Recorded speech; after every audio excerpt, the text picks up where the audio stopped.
Herzlich willkommen zum SF Krimi Podcast. Es ist eine Vollmondnacht, das heißt Zeit für neue, gruselige Geschichten hier bei uns. Mein Name ist Wolfram Höll und bei mir ist die Frau, die mir jetzt sagt, was ihr größter Horror im Hörspielstudio ist. Susanne Jansson. Hallo Wolfram. Den größten Horror im Hörspielstudio, den haben wir zum Glück verlassen. Das war nämlich im alten Studio, oben auf dem Basler Bruderholz, weil da war das ja im 2. Stock im Keller, nicht weit weg von den Luftschutz- oder Zivilschutzbunker, wo es wirklich stillgelegte Duschen aus den 70ern gab. Also noch so mit alten Badelatschen und Deo-Sprays stand dort rum. Und wenn man dort unten auf dem WC war, vorzugsweise am Freitagabend, gab es einen Bewegungsmelder, auch auf dem Klo, der dann einfach mitten im Geschäft ging das Licht aus und man konnte es auch mit Bewegung nicht mehr aktivieren. Also ich saß auf dem WC, habe wild mit den Armen gewedelt, aber es blieb einfach stockdunkel. Und das war dann doch ein bisschen Horror. Hast du da was gehört? Vielleicht ein fieses Lachen? Möglicherweise, aber ich glaube, das habe ich verdrängt. Hast du fies gelacht im Studio? Ich habe sicherlich nicht am Freitagabend gewartet, bis du aufs WC gehst, um dann fies zu lachen in den Gängen tief unter der Erde im Hörspielstudio. Mein Horror ist unter anderem, wenn man Hörspielregie führt. Da hat man einen Text, der auch dramaturgisch begleitet und bearbeitet wurde. Oftmals von einem selbst als Regisseur. Und wenn dann die Schauspieler anfangen, in dem Text rumzukritteln, das ist für mich so ein kleiner Horror. Wo ich denke, ja, man möchte doch einfach jetzt die Sachen möglichst gut umsetzen. Und am allerschlimmsten ist natürlich, wenn sie da noch recht haben. Ja, ich will da nicht zu tief einsteigen, aber wenn auch so Rückfragen kommen, wie das ist doch von der KI geschrieben, oder? Ja, du hast schon recht. Da sträubt sich ein bisschen. Das Schöne ist ja beim Krimi-Podcast, wir steigen immer wieder in die Archive, schauen, was früher gemacht wurde. Heute haben wir den 3. Fall vom Verzählt du das dem Ferima. Der spielt auf einem Filmset und der Regisseur hat es genau mit etwas Ähnlichem zu tun. Ich finde, er hat es ganz schön hart. Genau, wir haben euch versprochen, wir bringen die Ferima-Folgen chronologisch. Das ist Folge 3 aus dem Februar 54 und du hast gesagt, es ist ein Dreh. Es ist auch ein spezieller Dreh. Genau, die müssen einen Gruselfilm machen. Ich finde den Plot eigentlich noch ganz lustig. Ich möchte jetzt nicht verraten. Leute verkleiden sich als Gespenster, echte Gespenster, treten auf. Auf eine Sache wollen wir euch noch hinweisen. Es ist eine alte Produktion, 1954, ich habe es gesagt. Dementsprechend gibt es darin Sprache, die einfach nicht gut gealtert ist, die politisch nicht korrekt ist und diskriminierend. Es gibt eine Geschichte, die spielt in Spanien. Dort tritt eine Wahrsagerin auf und die wird wiederholt nicht korrekt bezeichnet. Bitte seht das dieser alten Produktion an der Stelle nach. Dann wünschen wir viel Vergnügen mit der 3. Ausgabe von Verzähl du das dem Ferima, der Dreh. Viel Spaß.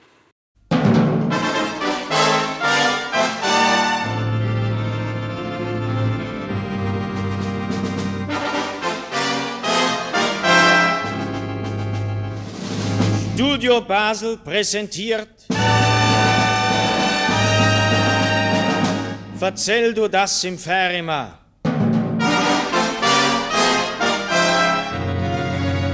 In den Hauptrollen Gisela Uhlen, Wolfgang Kieling, Raimund Bucher, Wolfgang Jarnach und Fritz Lehmann. Buch Werner Wollenberger. Mitautoren Hans Hausmann und Kurt Nachmann. Musik Hans Möckel. Regie Hans Hausmann. Alle Gestalten dieser Produktion sind frei erfunden. Jede Ähnlichkeit mit lebenden oder toten Personen sowie mit wirklichen Vorfällen ist reiner Zufall.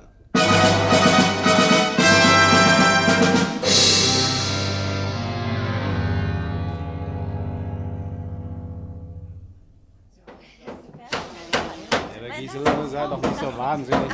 Du bist ja hübsch genug. Einwerfer! Vor dem Spiegel gesessen. Danke. Ton in Ordnung. Ton in Ordnung. Danke. Klappe bereit. Aber natürlich, Herr Regisseur. Schon seit einer halben Stunde. Klappe. Bitte Ruhe, wir drehen. Kamera ein. Klappe. Der Tod kam als Gespenst, Szene 107 zum 9. Mal, Uhlen, Bucher, Kieling. Los, Dialog. Matthias, hast du das gehört? Was? Da hat doch jemand gelacht. Lacht? Lass dich nicht auslachen. Doch, ganz sicher. Ich habe es ganz deutlich gehört. Es muss irgendwo im Gang draußen gewesen sein. Es war grauenhaft. Aber Liebes, schau, du bist heute... Nein!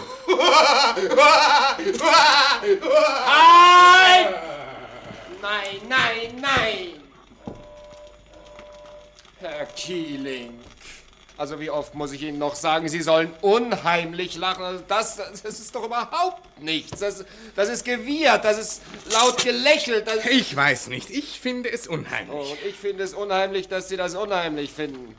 33 Mal habe ich es Ihnen vorgemacht. Ja, und jedes Mal anders. Ich habe so gelacht. Ich habe so gelacht. Ich habe gelacht wie eine alte Engländerin. Oh, wie ein trunkener Kapitän. Wie ein Eunuch. Ich habe gelacht wie eine Lachmöwe, wie eine Hyäne, wie ein Pferd. Ich sage Ihnen, ich habe nichts mehr zu lachen. Mein Lachen ist erschöpft. Ich kann nur noch ganz trocken lachen. Mein lieber Herr Kieling, das ist ein Gespensterfilm. Sie sollen also nicht lachen wie eine Hyäne, wie eine Lady oder wie ein Matrose. Sie sollen lachen wie ein Gespenst. Haben Sie schon einmal Gelegenheit gehabt, ein Gespenst lachen zu hören? Großer Cecil B. de Mille, womit habe ich das verdient? Sagen Sie mal, haben Sie denn überhaupt keine Fantasie? Oh, ungefähr so viel wie der Drehbuchautor. Was wollen Sie damit sagen? Ich wollte damit sagen, dass ich keine habe, fast keine. Das ist zu viel, Herr. Schließlich habe ich am Buch mitgearbeitet. Eben. Herr Kieling, ich verlange eine Erklärung. Chef, sollten wir nicht weitermachen? Ruhe! Also, Herr Kieling? Wenn es sein muss, also dann erkläre ich Ihnen hiermit in aller Form, dass ich... Wolfgang, lass doch. Denk an die Gage und schweig. Nein, jetzt habe ich nämlich genug. Seit 3 Wochen drehen wir an diesem blödsinnigen Geisterfilm und seit 3 Wochen dreht es mir bei jeder Szene den Magen neu um. Ich habe ja schon gewaltigen Bruch gespielt, aber einen solchen Dreck noch nie. Ich habe Dreck verstanden. Jawohl, einen Dreck haben Sie verstanden.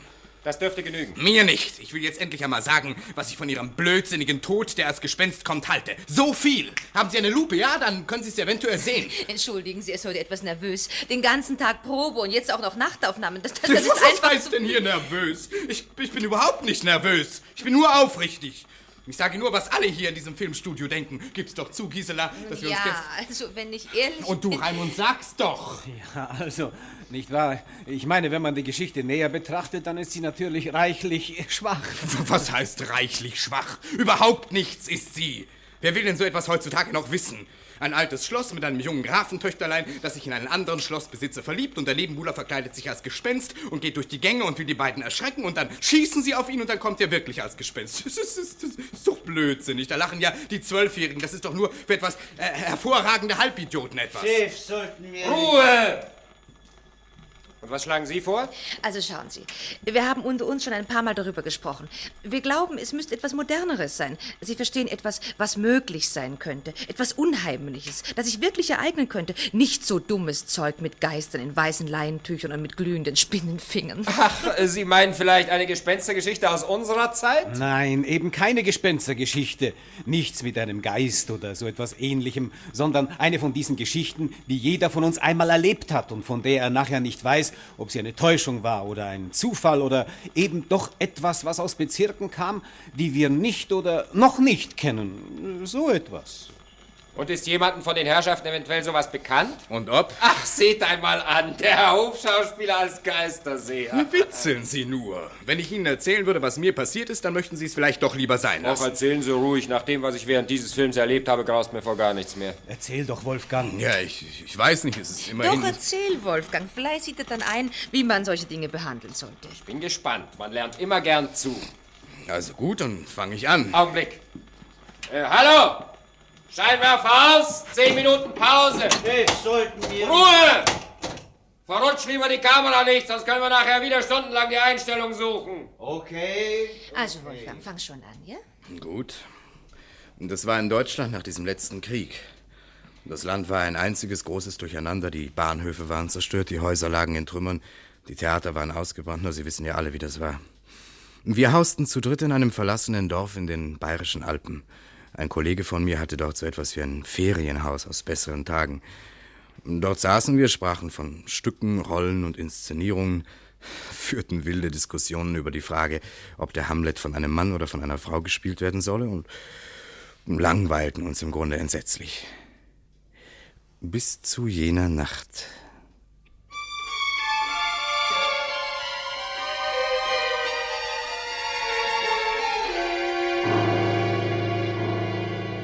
Meine Kollegen waren ausgegangen. Ich lag schon im Bett und las, als es plötzlich an die Türe klopfte. Zuerst glaubte ich, mich getäuscht zu haben. Aber dann wiederholte es sich etwas stärker. Weil ich dachte, es seien meine Kollegen, die den Schlüssel vergessen hatten, ließ ich mir Zeit mit dem Aufstehen. Das Klopfen nahm zu. Und dann mischte sich auch eine Stimme hinein, eine fremde, von grauenhafter Angst erfüllte Stimme. Um Himmels Willen, machen Sie auf! Machen Sie auf! Jetzt beeilte ich mich. Mit ein paar Sätzen war ich an der Haustüre, hörte noch, wie der Mann draußen sagte: Rasch! Rasch! Und dann 2 Schüsse. Und dann nichts mehr. Vorsichtig öffnete ich die Türe, schaute hinaus und da war niemand.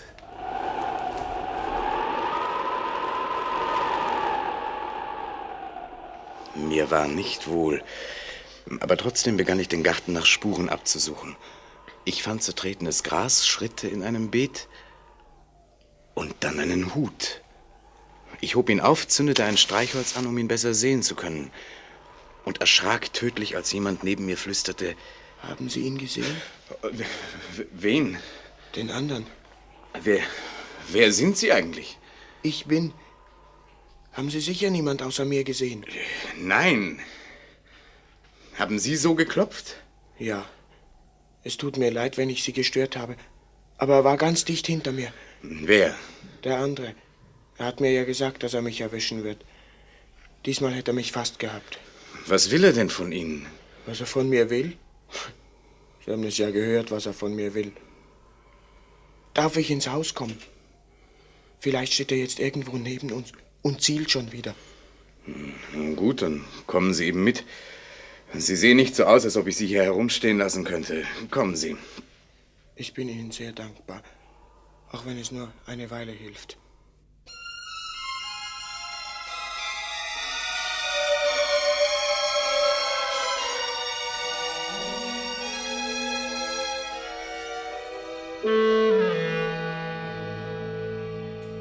Im Haus schaute ich mir den sonderbaren Mann etwas näher an. Er war sehr klein, sehr blass und sah ganz so aus, als ob er jeden Augenblick vor Erschöpfung zusammenbrechen würde. Ich setzte ihn an den Tisch und er starrte eine ganze Weile einfach so vor sich hin. Erst als ich ihm einen Schnaps eingeschenkt hatte, begann er auf einmal ganz unaufgefordert und mit sehr leiser Stimme zu reden. Ich weiß, dass er mich erwischen wird. Von Anfang an wusste ich es, aber ich habe es nicht geglaubt, als er es sagte, weil ich es nicht glauben wollte und schließlich auch nicht glauben konnte. Aber jetzt weiß ich es. Jetzt weiß ich, dass ich ihm nicht entgehe. Ich will auch gar nicht mehr. Ich bin viel zu müde dazu. Von wem reden Sie eigentlich? Es hilft Ihnen schon der Name. Es ist gar kein besonderer Name. Walter Müller, wenn Sie es wissen wollen. Und was ist mit ihm? Er sucht mich. Er hetzt mich. Durch ganz Deutschland hat er mich gehetzt. Und jetzt hat er mich. Von hier komme ich nicht mehr weg. Es nützt auch nichts. Wo immer ich hinkomme, er ist schon dort. So, jetzt erzählen Sie mal der Reihe nach. Wer ist dieser Müller? Was hat er gegen Sie und weshalb sind Sie hier? Es nützt zwar gar nichts, aber warum sollte ich es Ihnen nicht erzählen? Dürfte ich es noch etwas zu trinken haben? Gern. Zuerst hat er mich aus Hamburg verjagt. Sie wissen, wie unregelmäßig die Züge fahren. Mich nahm ein amerikanischer Soldat im Jeep mit. Bis Düsseldorf, dort gingen wir zusammen in ein Bumslokal und tranken ein bisschen zusammen. Ich war froh, dass ich ihm entwischt war. Ich trank immer mehr und gerade als ich dem Amerikaner mit einem neuen Glas zuprostete, trat er unter die Türe, schaute sich um, erblickte mich und lächelte. What's the matter with you, kid? Da stand er und lächelte sein dreckiges Lächeln in dem dreckigen Gesicht mit dem roten Fleck zwischen den Augen. Mit dem roten Fleck zwischen den Augen? Ja. Und dann stand ich auf und rannte zur Hintertüre. Hey, where are you going? Ich gab keine Antwort. Ich raste davon und schlich ums Haus und zum Jeep und hetzte davon.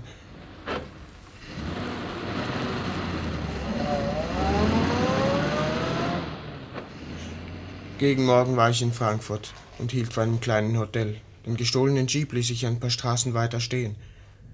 Im Hotel verlangte ich müde ein Zimmer.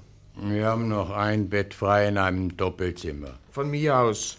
Darf ich Sie bitten, sich hier einzuschreiben? Geben Sie her, wo? Hier. Sagen Sie mal, wer ist denn außer mir noch in dem Zimmer? Oh, sehr netter Mann. Gewisser Müller aus Hamburg.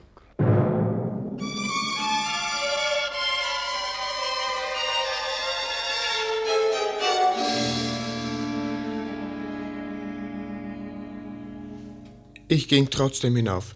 Schließlich Müller kann jeder heißen. Aber Sie werden es nicht glauben. Er war es. Er war schon oben im Zimmer, saß auf dem Bett und wartete auf mich.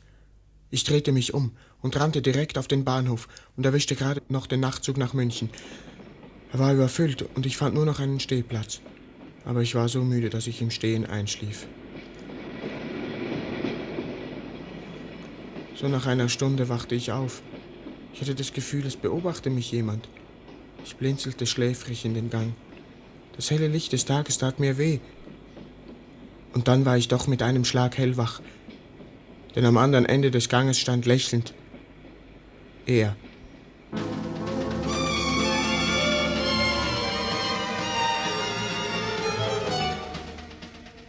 Und so ging es weiter.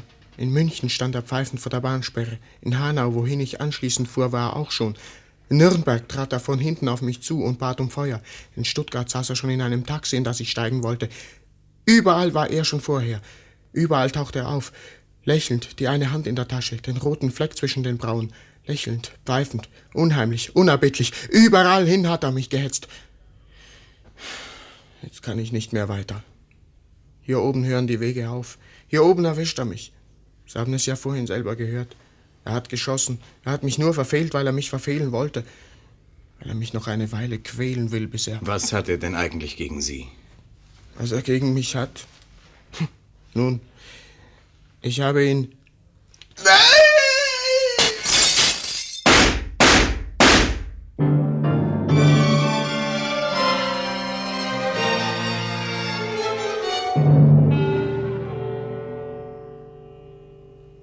Hinter der zerschlagenen Fensterscheibe war über dem Revolver, der sich durch die Lücke gebohrt hatte, für einen Moment das lächelnde Gesicht eines Mannes mit einer kleinen, kreisrunden roten Wunde zwischen den Brauen zu sehen gewesen.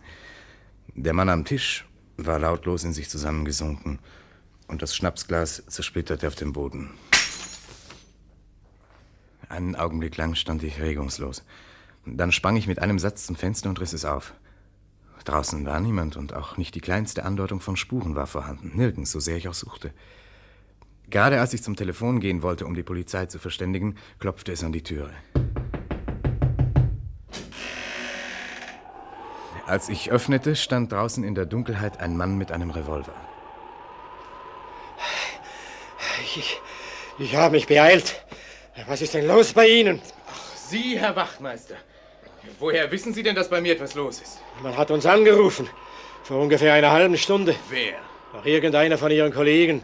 Ein Herr Müller oder so. Was? Ich dachte schon, es sei ein schlechter Scherz. Aber da, vorhin die Schüsse. Also, was ist los? Ja, kommen Sie hier links in der Wohnstube.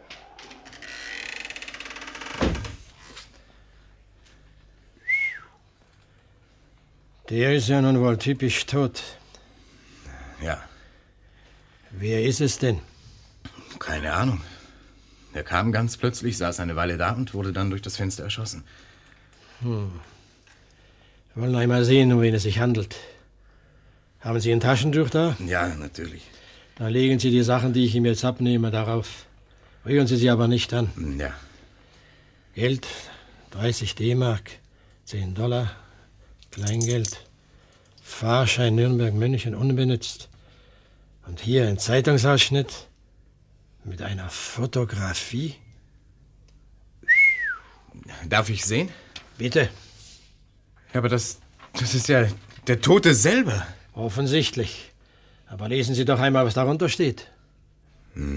Das Polizeikommando Hamburg hat eine Prämie von 3.000 Mark für sämtliche Nachrichten, die der Ermittlung des 29-jährigen Willi Bögemann dienen, ausgeschrieben.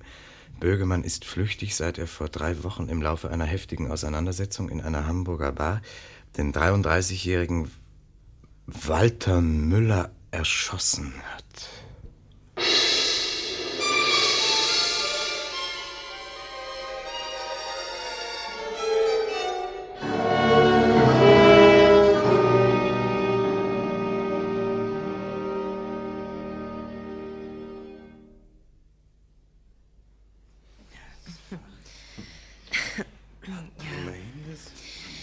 Ja, nun, was sagen Sie jetzt, Herr Regisseur?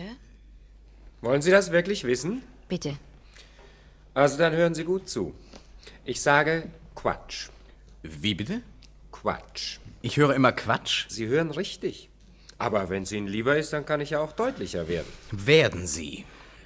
In diesem Falle darf ich Ihnen sagen, dass ich das alles für ausgereiften Mist halte. Solche Geschichten können Sie erzählen, wem Sie wollen, nur nicht mir. Sie glauben also unter keinen Umständen an solche Dinge? Nein.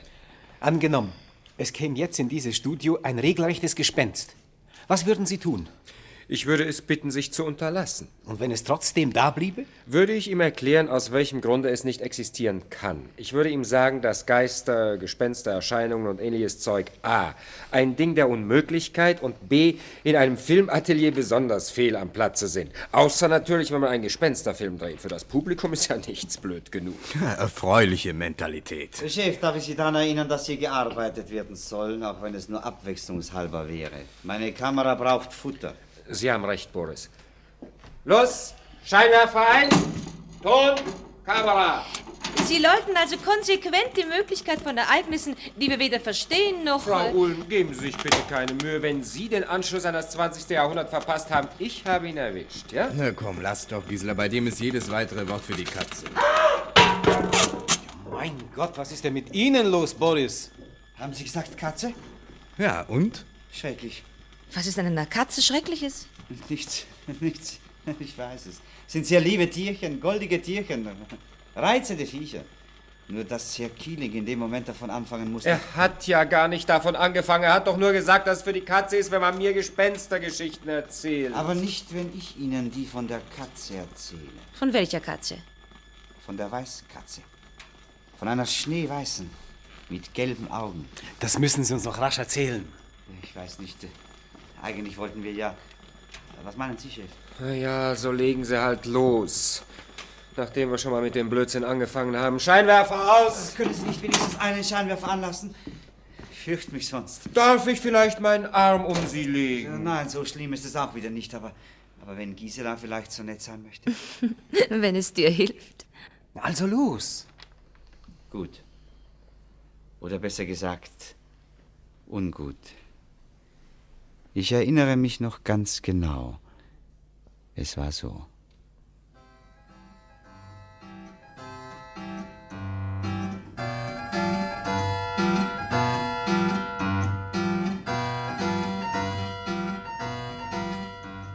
Als Carol Ried seinen 3. Mann in Wien drehte, war ich 2. Mann.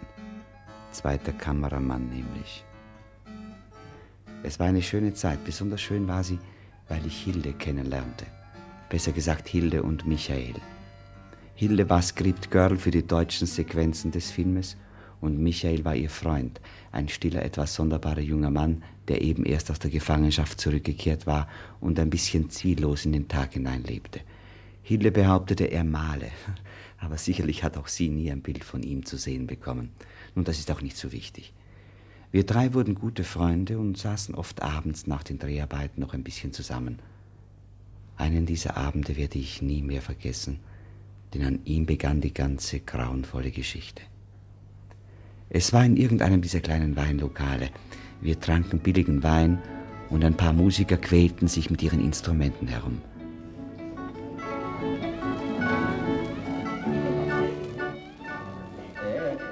Du lieber Gott, spielen die mies? Das kann man wohl sagen. Die Schuhe kann es einem bei lebendigem Leib ausziehen. Bei so etwas müsste die Polizei einschreiten. Findest du nicht auch, Hilde? Ich sage, die Polizei müsste einschreiten. Die Polizei? Was ist denn heute mit dir los, Hilde? Ja, was soll denn mit mir los sein? Ich finde auch, du bist so still heute.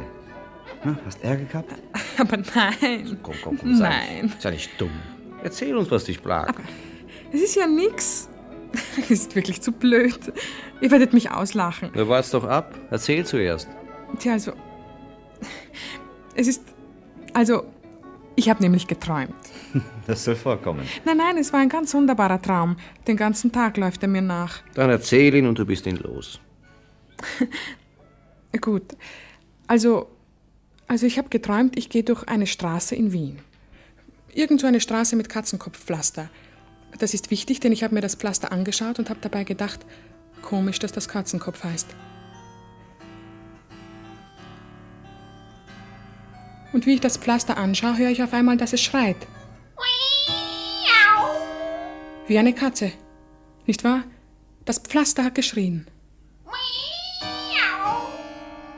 Bei jedem Schritt hat es geschrien.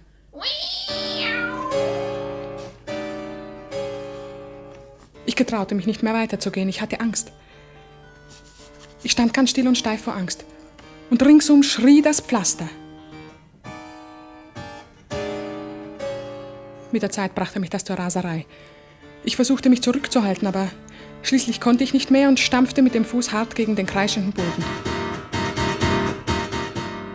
Er gab nach und ich fiel und schlug dumpf und schmerzhaft auf.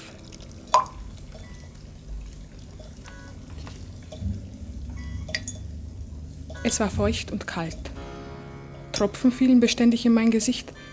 Meine Haare lagen im Wasser, in einem gelblichen, übel riechenden Wasser, das plötzlich gurgelnd an mir vorüberschoss.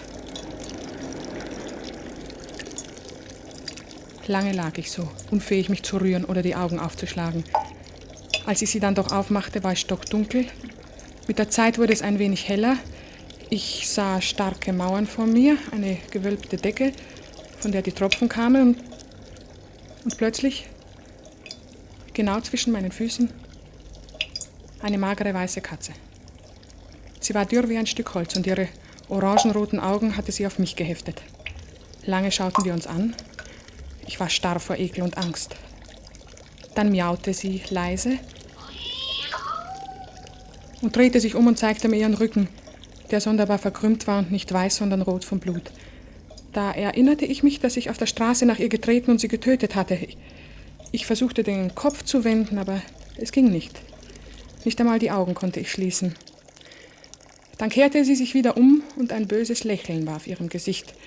Langsam sträubten sich ihre Haare, das Lächeln wurde immer giftiger. Dann fauchte sie und sprang mit einem raschen Satz gegen mein Gesicht.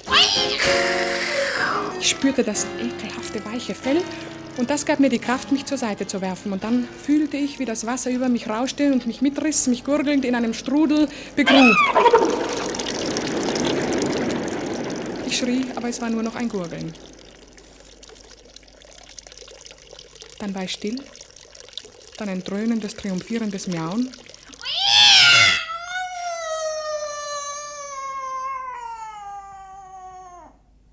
Und schließlich der Wecker.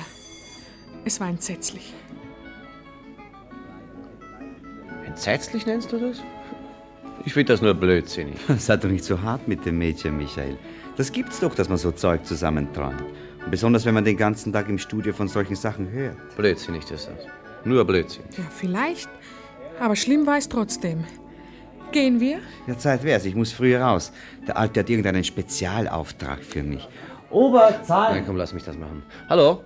Ober? Hallo?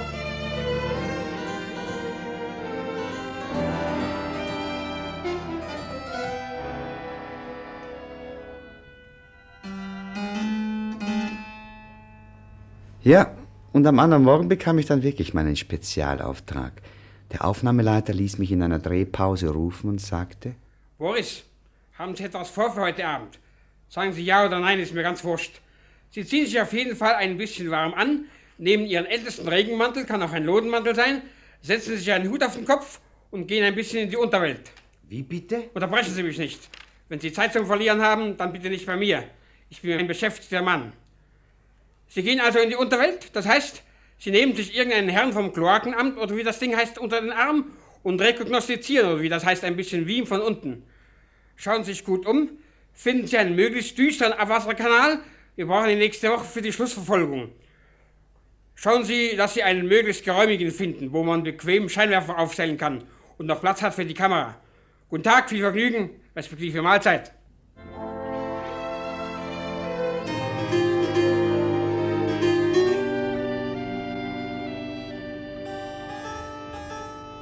Mahlzeit war das richtige Wort. Die Vorstellung, ein paar Stunden lang durch stinkende Abwasserkanäle stiefeln zu müssen, war alles andere als appetitanregend. Immerhin beschloss ich, die Sache wenigstens so unterhaltsam wie möglich zu gestalten und lud deshalb Hilde und Michael ein, ebenfalls ein bisschen Orpheus in der Unterwelt zu spielen. Ich wollte, ich hätte es nicht getan.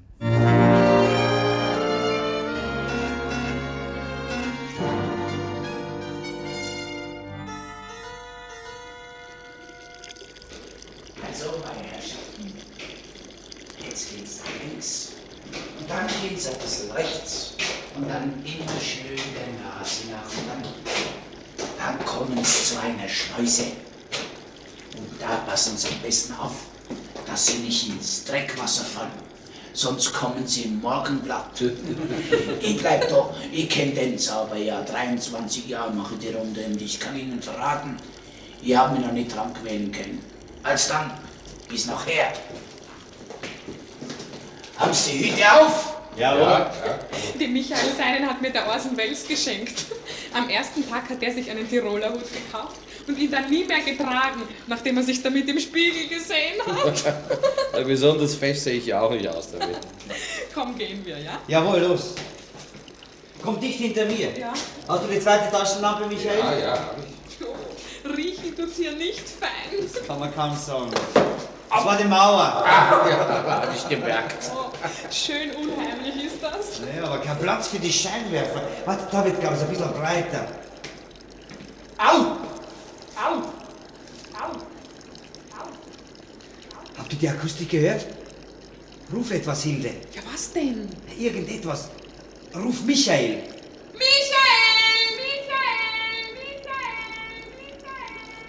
Jetzt müsst ihr. Hilde! Hilde! Hilde! Hilde!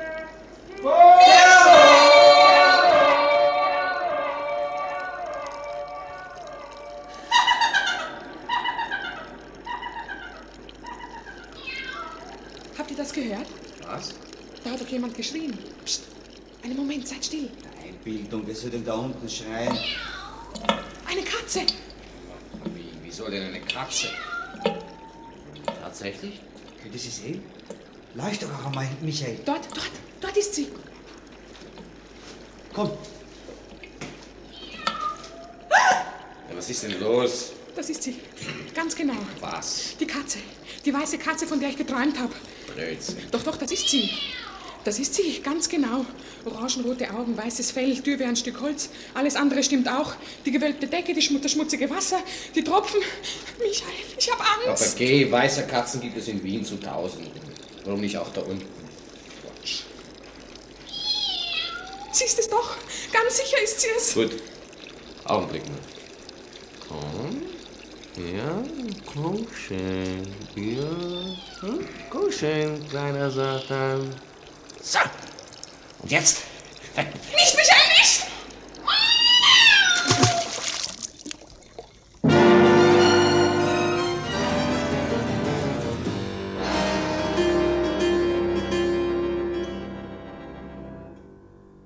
Ich weiß nicht, was plötzlich mit Michael war. Mit einem Griff hat er die Katze gepackt und in das gelbliche Wasser befördert. Sie schrie kläglich auf und dann riss sie der Strudel mit. Schnell und fröstelnd gingen wir zum Ausgang zurück, kletterten an die Oberfläche und wortlos schritten wir durch die Straßen.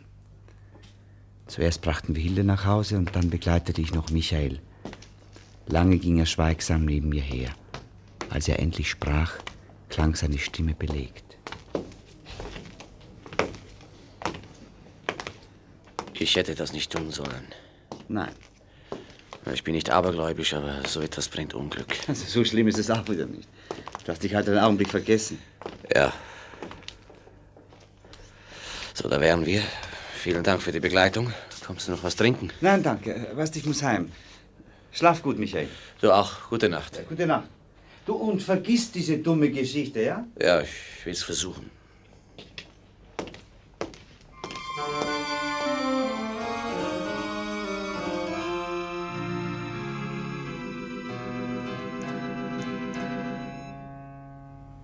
Es war gegen 2 Uhr. Ich hatte schon ein bisschen geschlafen, als das Telefon bei mir schellte. Hallo? Was? Ja, ich bin's. Wer? Michael, bei mir? Nein. Ich habe ihn heimgebracht. Wo bist du jetzt? In einer Telefonkabine? Ja, also gut, komm vorbei. Ich zieh mich an. Bis nachher, Hille.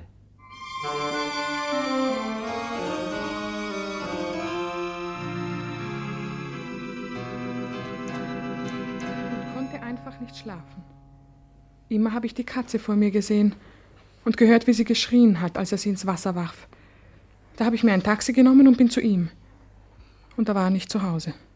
Vielleicht hat es ihn auch bedrückt und er wollte noch ein bisschen unter Leuten sein und irgendwo etwas trinken. Boris, ich weiß, es ist ein dummes Gefühl, aber ich glaube, Michael ist... Na, wo? Ich glaube, er ist noch einmal hinuntergegangen. In den Kanal? Ja. Wieso denn auch? Ich kenne ihn. Es war ihm nicht recht. Vielleicht wollte er nachschauen, ob ihr etwas passiert ist. Wem, der Katze? Aber geh hin, nein. Boris, tust du mir einen Gefallen? Natürlich. Dann geh mit mir zum Kanalwärter. Ja, wenn du unbedingt willst. Es ist zwar Unfug, aber wenn dir so viel dran liegt. Es liegt mir sehr viel daran. Sehr viel.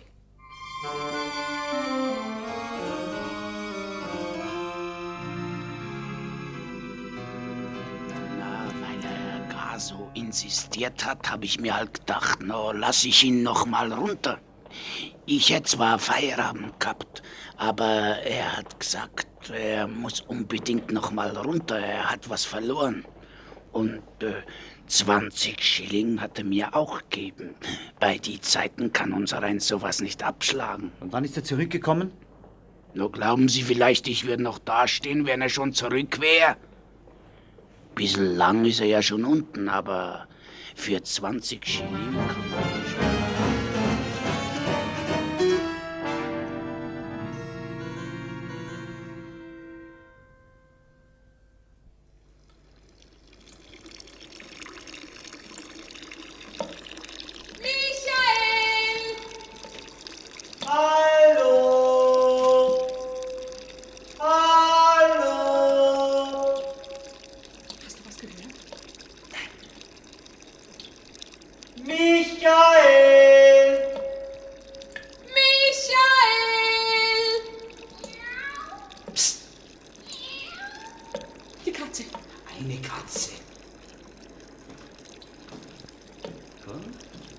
Komm schön.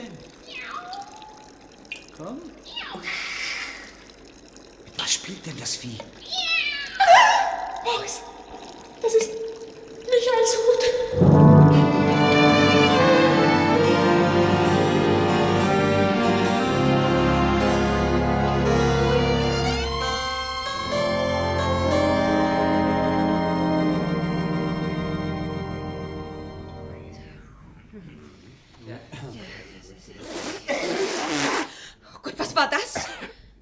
Das war meine Nase.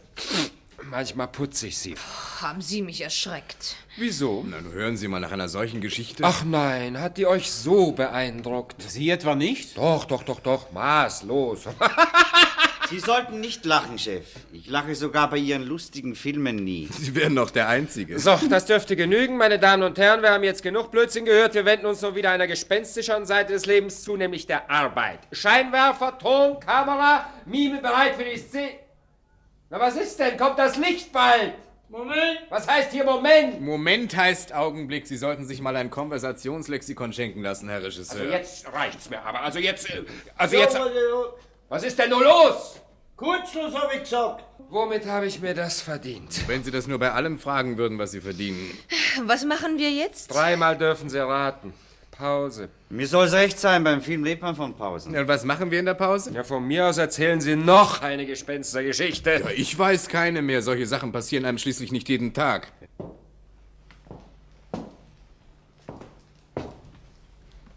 Habt ihr das gehört? Was? Psst. Hört ihr nicht? Das ist ja... Ist jemand da?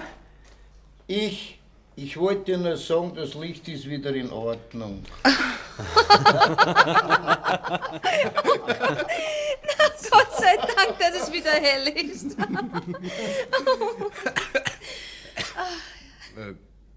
Wo ist denn der Regisseur?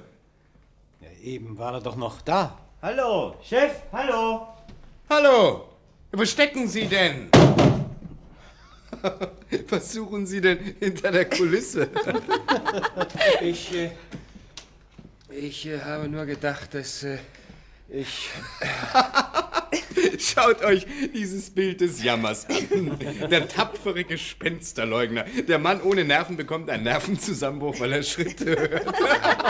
Ich habe ja nur... es ist ja alles dummes Zeug. Es war nur... Und deshalb haben Sie sich hinter der Kulisse versteckt. Scheint an der Sache doch etwas dran zu sein, ne? Wenn ich ehrlich sein will... Seien Sie es, Abwechslung tut Not. Wenn ich ehrlich sein will, mir ist eben auch schon einmal... Ihnen ist auch einmal? Auch einmal ein Gespenst begegnet? Armes Gespenst. Nein, kein Gespenst. Etwas anderes. Etwas Ähnliches. Oder doch ein Gespenst. Ich weiß es nicht. Erzählen. Ja, auf der Stelle. Bitte, Herr Regisseur. Bitte auch darum, Chef. Obwohl ich betont haben möchte, dass wir hier eigentlich zum Arbeiten zusammengekommen sind. Ich möchte diesen Umstand nicht überbetonen. Andererseits glaube ich nicht, dass es schaden könnte, von Zeit zu Zeit darauf hinzuweisen. Oh, sprich doch nicht so gewählt. Liegt dir ja gar nicht. Also wie ist das? Lassen wir ihn jetzt erzählen oder nicht? Hm? Ja, also ich bin dafür. Bitte, erzählen. Ja, Gut. erzählen bitte. Wie war denn das genau? Moment. Ja, es war so.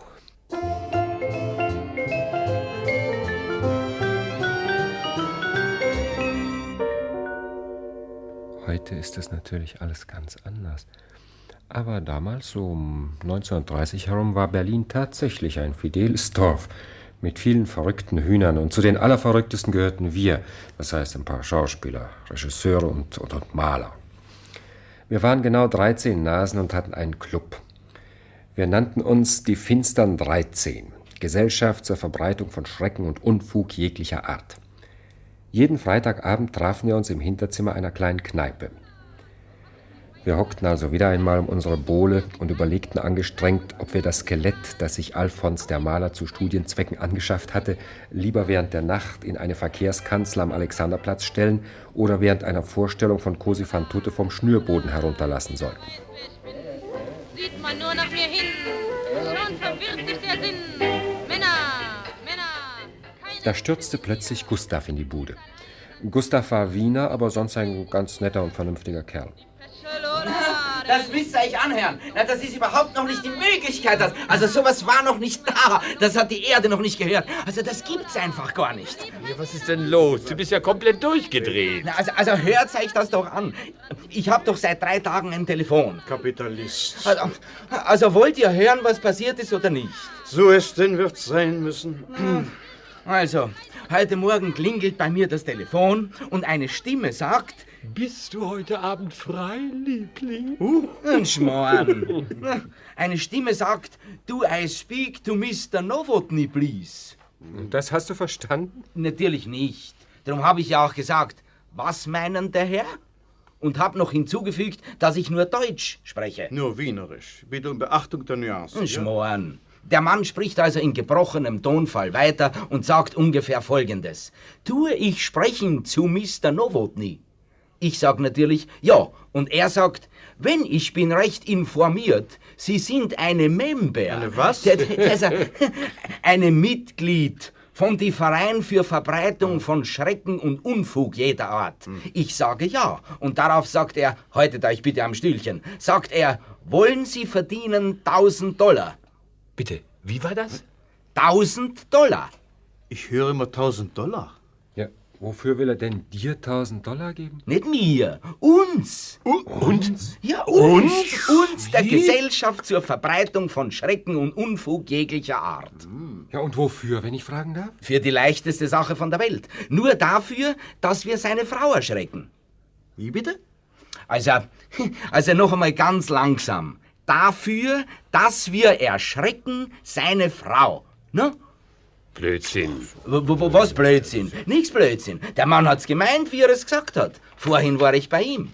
Ach, du warst bei ihm? Ja, natürlich. Für $1000 gehe ich sogar zu 3 Amerikanern. Und? Also das ist also so. Mr. Henderson, so heißt er, ist mit seiner Frau auf einer Europareise. Er ist begeistert, sie nicht. Er hat ihr den Eiffelturm gezeigt. Sie hat gesagt, na und? Er hat ihr den Petersdom gezeigt. Sie hat gesagt, na und? Er hat ihr das Matterhorn gezeigt. Sie hat gesagt, na und? Nein, beim Matterhorn hat sie gesagt, scheint ein Berg zu sein. Dann hat er ihr eine Inszenierung von Max Reinhardt gezeigt. Ja? Und weißt du, was sie gesagt hat? Nein. Wo ist das nächste Kino? Also pass auf, und jetzt ist er auf der Suche nach etwas, was sie wirklich erschüttern und beeindrucken kann. Und da hat er gedacht, er zeigt ihr ein Gespenst. Blödsinn, gibt's ja gar nicht. Natürlich nicht. Deshalb kommt er ja zu uns, damit wir ihm eines liefern. Und wie stellst du dir das technisch vor? Sollen wir ein Inserat aufgeben? Gesucht von reichem Amerikaner, wirksames Gespenst zwecks Beeindruckung seiner Frau, oder was? Robert, du bist gar nicht so blöd, wie ich gedacht habe. Du bist noch viel blöder. Das Gespenst liefern wir, verstehst? Einer von uns spielt das Gespenst und erschreckt die Amerikanerin. Und wir bekommen $1000. Und wer soll als Gespenst sein? Also ich? Hast du mich gesehen? Du mit deiner Stimme? Du erschreckst ja niemand außer dir selber. Natürlich konnten wir uns nicht einigen, wer das Gespenst sein sollte. Jeder machte für sich nach Kräften Propaganda, wieherte, gellte, stöhnte, winselte und jaulte. Ich bin Otto Heizspader. Schließlich kam Robert auf eine rettende Idee. Meine Herren, Schnaps. Wir machen einen Ball. Bitte, ein was? Ein was? Ein Gespensterball. Jeder von uns 13 kommt als Gespenst. Und dazu laden wir, natürlich auch auf ganz mysteriöse Weise, diese Mrs. Henderson ein. Und dann soll ihr kein Auge trocken bleiben. Was meint ihr? Glänzende Idee. Ja, bitte. Gespensterball. Klar. Klar, ein Gespensterball.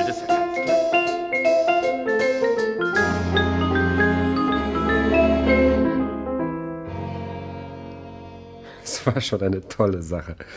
Zunächst mieteten wir ein leerstehendes Haus am Wannsee, dekorierten es mit Grabkreuzen, Spinnweben, Galgen, dem Skelett von Alfons, das am Eingang in einer Blumenvase stand, und vor allem schickten wir Mrs. Henderson ins Hotel Adlon eine wohlformulierte Einladung.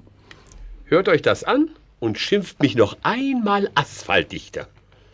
Im Namen derer, die schweben über dem Staub und vergehen im Wesenlose und nicht zu sehen sind und nicht zu hören und die doch da sind, in immerwährender Gegenwart, laden wir dich und fordern es sogar, zu erscheinen am Freitag, der da kommet, wenn die Uhr Mitternacht schlägt und der Mond sich hebet in Ründe und zu stehen vor der Türe des Hauses, das sich nennet das Graue, und dort dreimal zu pochen gegen das Tor und zu sagen, was ist Schein und was ist Leben, worauf dir wird aufgetan werden und du wirst teilnehmen am Tanze der Wesenlosen. Abenteuerlet erwünscht. Na, was sagt ihr dazu? Gut, dass die Amerikanerin auch nicht Deutsch kann. Nein, eigentlich schade. Sonst wäre sie schon über den Stil für mindestens $600 erschrocken.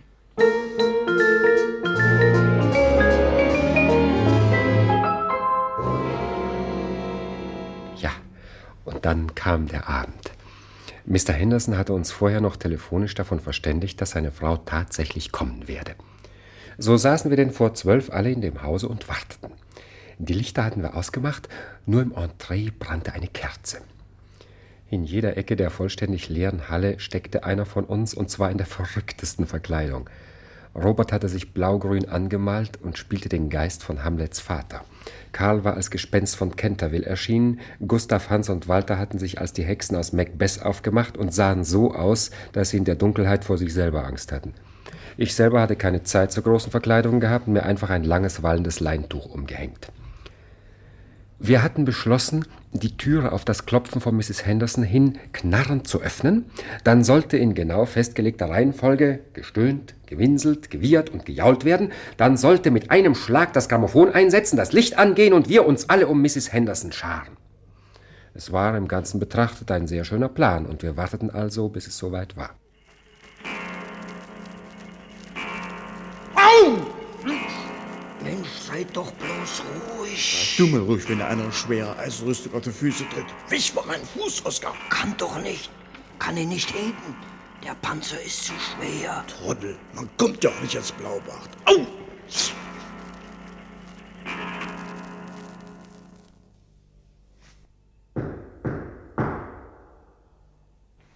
Was ist Schein und was ist Leben?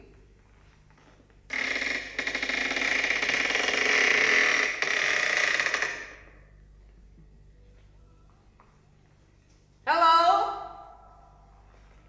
Hey! Somebody home? Ist jemand da?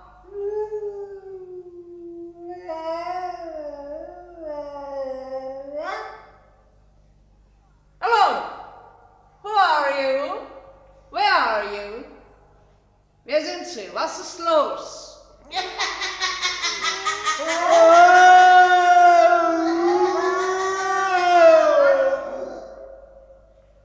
The hell with you! Come on out! Zeigen Sie ihnen, aber sofort. Machen Sie hier keinen Unsinn.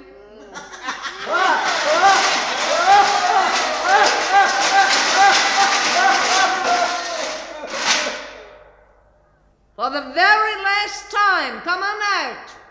Kommen Sie raus, oder? Wo ist denn der verdammte Lichtschalter? Soll doch einer endlich Licht machen?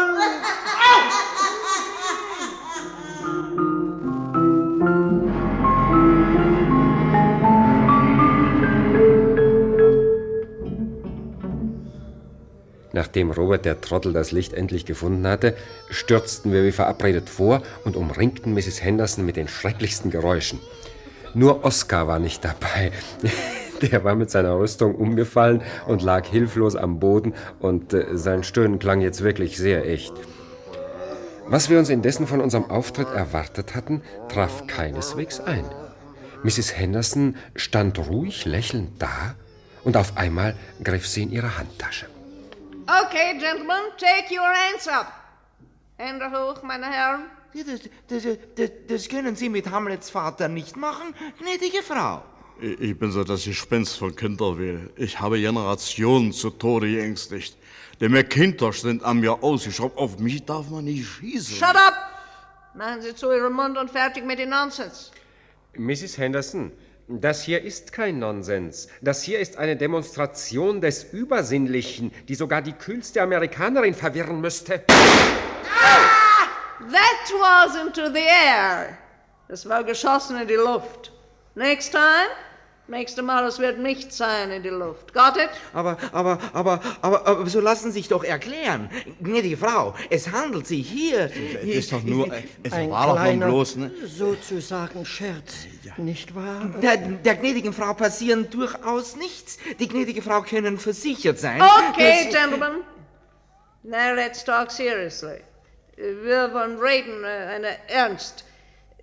Who did hire you? Wer hat Sie mieten für diese Joke? Mieten? Ach, Sie meinen... Ach, nein, natürlich nicht. Niemand. Sozusagen aus freien Stücken, rein zufällig sozusagen. See that gun? Sie sehen diese Revolver? Und ob? Okay. Wer hat Sie mieten? Niemand. War es mein Mann? Ihr gnädige Frau sind verheiratet. Schade. No kidding! Hat sie mit meinem Mann oder nicht meinem Mann? Ja, nicht wahr? Sehen Sie, es war so, Ihr Mann. Es war mein Mann. Good to know. Fein zu wissen. Wenn ich come back to the hotel, wenn ich komme ins Hotel, er wird nicht haben zu lachen.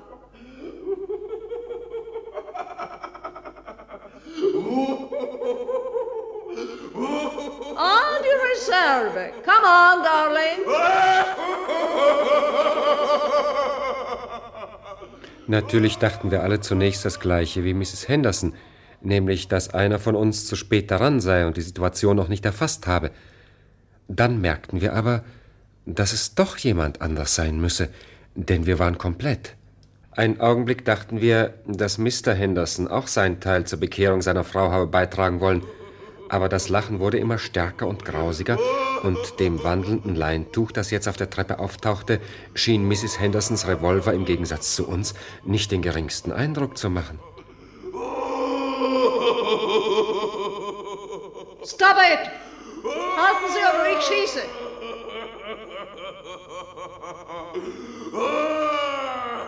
Die Erscheinung kümmerte sich nicht um den Befehl, sondern lachte weiter ihr grässliches Lachen und schritt auf Mrs. Henderson zu. Als es ihr auf etwa 10 Schritte nahe gekommen war, schoss sie.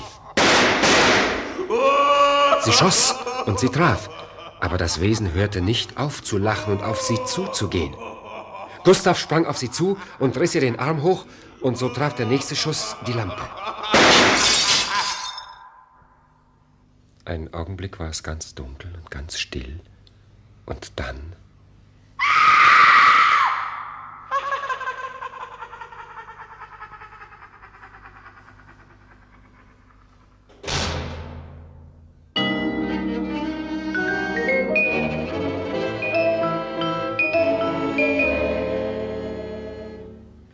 Der Schluss ist rasch erzählt. Mrs. Henderson war, als wir endlich eine Lampe fanden, verschwunden, und sie blieb es auch. Wir suchten das ganze Haus und den Garten und die Umgebung ab. Mrs. Henderson war fort.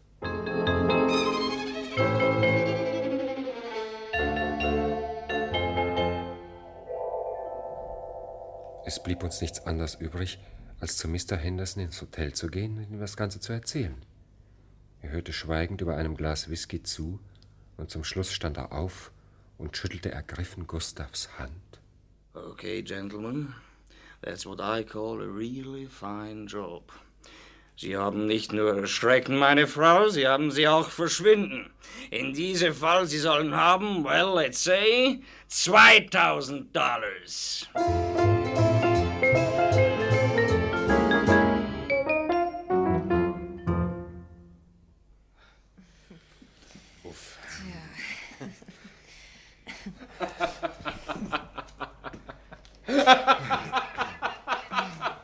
Na, hab ich euch erwischt? Ja oder nein? Doch, ja, das kann man wohl sagen. Also, einen Augenblick lang habe ich wirklich geglaubt... Haben Sie? Das ist ja großartig. Ja, und wie habe ich eigentlich vorhin meinen Angstanfall gemimt? Wie? Leider hervorragend. Also, das muss Ihnen der Neid lassen. Ja, es gibt zum Glück noch Regisseure, von denen die Herren Schauspieler was lernen können. Auch die Herren Schauspielerinnen. Übertreiben würde ich jetzt auch wieder nicht. Na so, und jetzt endlich an die Arbeit. Scheinwerfer, Ton, Kamera? Nein. Wie bitte? Ich habe gesagt nein. Das dürfte ein Irrtum sein. Hier gibt es Leute, die Ja sagen und Leute, die Nein sagen. Die Leute, die Nein sagen, bin ausschließlich ich. Nein. Nein. Das ist ja offene Rebellion. Nein, das ist nur Dienstverweigerung aus Gründen des künstlerischen Gewissens. Wolfgang. Herr Regisseur, ich habe Nein gesagt, weil ich noch nicht dran war. An was? Nun, jetzt haben alle eine Geschichte erzählt, nur ich nicht. Wissen Sie was? Erzählen Sie nachher. Jemandem anderem. Na, das ist unfair. Sie soll auch erzählen dürfen. Jawohl, jeder hat erzählt, also darf sie auch. Sie ist ja schließlich auch ein Mensch, wenn sie auch bloß eine Frau ist. Ich kann mich an Gelegenheiten erinnern, bei denen sich Männer nichts Besseres wünschen als bloß eine Frau. Momente der Schwäche. Also, Gisela, erzähl. Was meint der Herr Regisseur dazu? Erzählen Sie, es soll mir ja heute nichts erspart bleiben. Außer der Arbeit, das ist schon etwas. Fange ich also an. Es war in... Sagen Sie einmal, warum sind Sie eigentlich kein Elefant geworden? Die Elefanten hätten sich schön bedankt. Witzbold. Also fang schon an, Gisela. Sonst streiten Sie sich wieder und dann schwöre ich, bringe ich einen davon um. Ihn, wenn ich bitten darf. Also, Gisela. Ja. Es war in...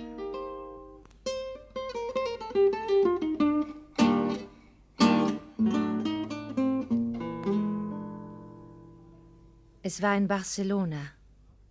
Wir drehten dort unten Außenaufnahmen zu einem Film. Spanische Liebe oder so ähnlich sollte die Sache heißen. Der Titel stand noch nicht ganz fest, aber sicher war, dass es ein Film über ein Spanien werden sollte, so wie sich der kleine Moritz vorstellt. Mit Gitarren, wilden Zigeunertänzen und natürlich auch mit einem Stierkampf.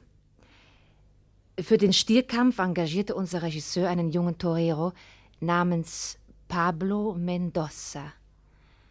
Nun, er war nicht gerade ein Manolete, aber er sah wunderschön und sehr elegant aus und war ein netter Kerl, der uns abends in Bars und Wirtschaften mitnahm, die wir nicht kennen konnten, und auch bei uns blieb, als seine Aufnahmen längst fertig waren.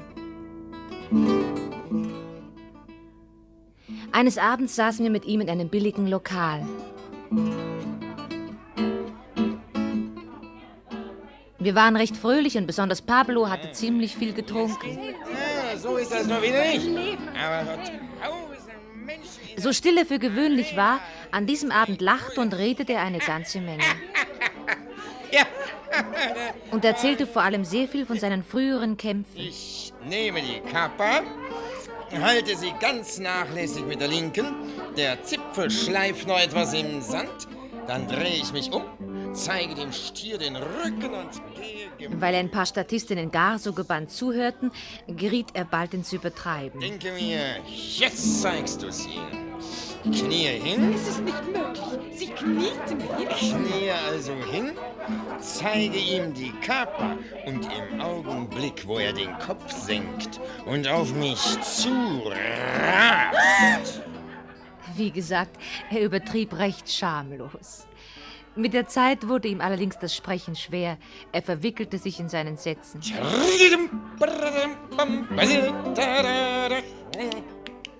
Da trat plötzlich eine Zigeunerin an den Tisch, wie sie dort unten eben durch die Nachtlokale laufen und gegen ein paar Peseten eine die schönste Zukunft aus der Hand, den Augen oder den mitgebrachten Karten lesen. Meine Herrschaften, die garantiert wahre Zukunft für jedermann. 3 Peseten pro Person. Geh weg. Die Zukunft, meine Herrschaften, 3 Peseten pro Zukunft. Geh weg. Verkauf deine Zukunft, wem du willst. Du hast wohl Angst, kleiner Torero. Angst vor der Zukunft, nicht wahr, kleiner Torero? Angst? Ich und Angst? Ein Torero und Angst? Woher weißt du überhaupt, dass ich ein Torero bin? Ich weiß noch viel mehr, kleiner Torero. 3 Peseten. Also gut. Hier ist meine Hand. Ich brauche deine Hand nicht. Ach so, die moderne Methode. Und? Du hast gesagt, du hast keine Angst. Natürlich nicht. Du solltest Angst haben vor dem 17. September. Blödsinn. Vor dem nächsten 17. September in Murcia. Mach 3 Peseten. Weiter weißt du nichts von meiner Zukunft. Weiter geht deine Zukunft nicht, kleiner Torero.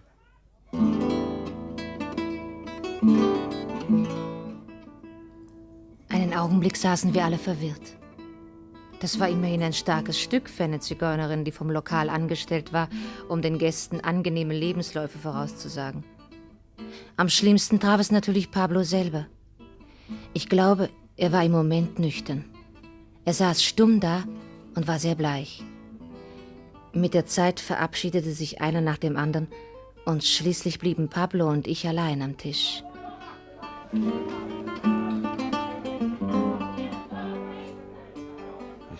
Vielleicht weißt du doch etwas. Sie hat das so überzeugt gesagt. 17. September mal 4. Aber Pablo, nichts weiß sie. Sei doch kein Kind. Wer wird denn schon an solche Sachen glauben? Hier. Alle Toreros. Wenn man immer so nah am Tode ist, dann hat man Angst. Du hast Angst, Pablo? Ja. Immer habe ich Angst. Jedes Mal. Und Tage vorher schon habe ich Angst. Deshalb bin ich auch ein schlechter Torero. Hey, die Stiere merken das, wenn man Angst hat. Sie riechen das. Pablo, ich glaube, es ist das Beste. Du gehst jetzt ins Bett, hm? Nein, nicht jetzt. Noch nicht. Ich könnte doch nicht schlafen. Sie weiß sicher etwas. Sie hat es mir nur nicht gesagt. Also, wenn du darauf bestehst, gehen wir sie doch fragen. Wo? Und wenn sie schon in diesem Lokal arbeitet, wird der Kellner wohl ihre Adresse kennen. Hm? Hallo? Signora? Können Sie uns sagen, wo die Zigeunerin wohnt, die heute Abend hier Weiß gesagt hat? Welche Zigeunerin, Signora? Nun, die zu dem Zweck hier angestellt ist. Signora, wir haben keine Zigeunerin angestellt. Manchmal kommen natürlich trotzdem welche herein. Und die von heute Abend? War die schon öfters da? Nein, Signor. Die habe ich noch nie gesehen.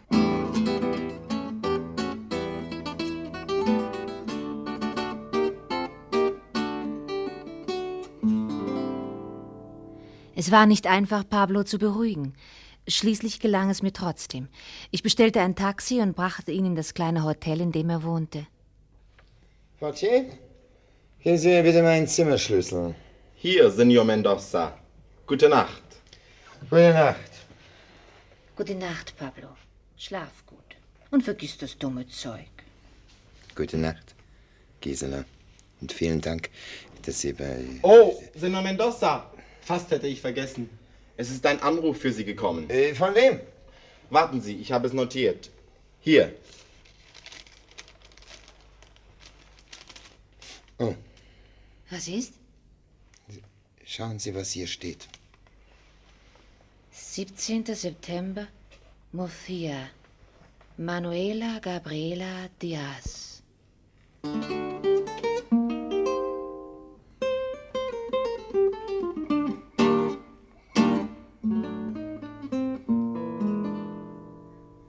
Ich hielt das Ganze natürlich für einen schlechten Scherz, den sich jemand aus unserer Gesellschaft geleistet hatte. Pablo aber war nicht davon abzubringen, dass es die Zigeunerin gewesen sei, die ihm telefoniert habe.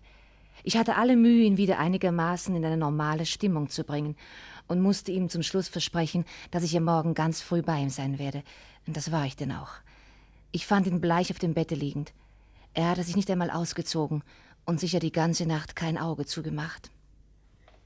Ich konnte nicht schlafen, Gisela. Die ganze Nacht habe ich daran denken müssen. Pablo, du machst ihm aber Sorgen. Das ist doch wirklich dumm von dir. Gut, bei Nacht glaubt man solche Sachen vielleicht. Aber jetzt ist heller Tag und da haben die Gespenster ihr Recht verloren. Nicht für mich. Ich spüre es genau, dass etwas daran ist. Pablo, Ja, wann hast du den nächsten Kampf? am Sonntag in Barcelona. Und den übernächsten? Am Mittwoch darauf. Auch in Barcelona. Warum fragen Sie das bitte? Du weißt also alle deine Kämpfe im Voraus? Natürlich. Für die ganze Saison? Ja. Gut, dann sage mir doch, wo du am 17. September kämpfst. Am 17. September. Da bin ich... ja, irgendwo habe ich mir das aufgeschrieben.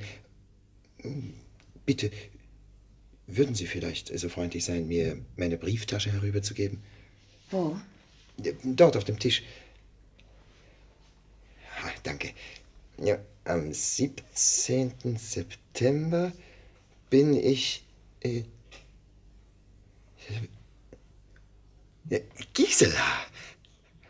Am 17. September, da habe ich überhaupt keinen Kampf.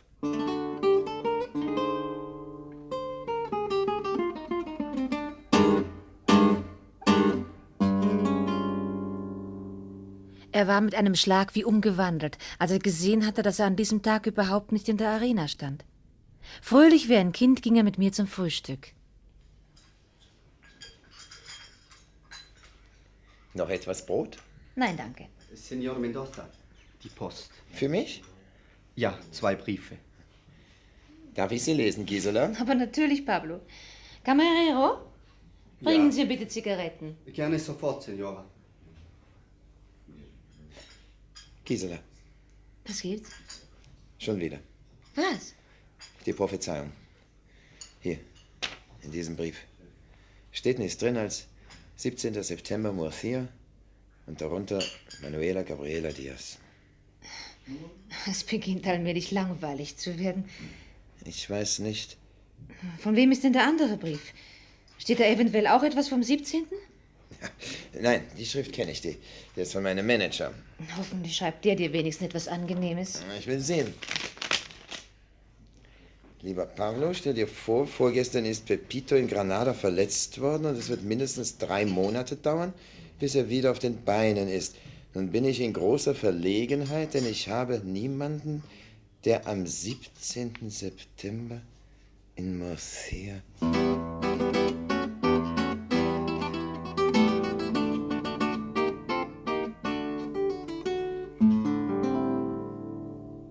Es war tatsächlich so. Der Manager bot Pablo einen Vertrag für die Corrida vom 17. September in Murcia an. Was soll ich machen? Was soll ich nun machen? Du lehnst natürlich ab, für alle Fälle. Das kann ich nicht. Warum?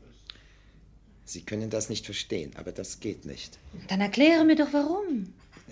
Ich bin doch frei an dem Tag. Ja und? Dann kann ich nicht absagen. Ich kann mich nicht weigern, für einen verletzten Kameraden einzuspringen. Er würde mir das niemals verzeihen. Wenn du ihm alles sagst? Nein. Dann wird er glauben, dass ich feige bin. Und er würde es allen Managern erzählen. Und niemand engagiert einen feigen Torero. Niemand. Was willst du machen? Was ich machen will? Nichts. Ich werde eben am 17. September nach Murcia gehen und...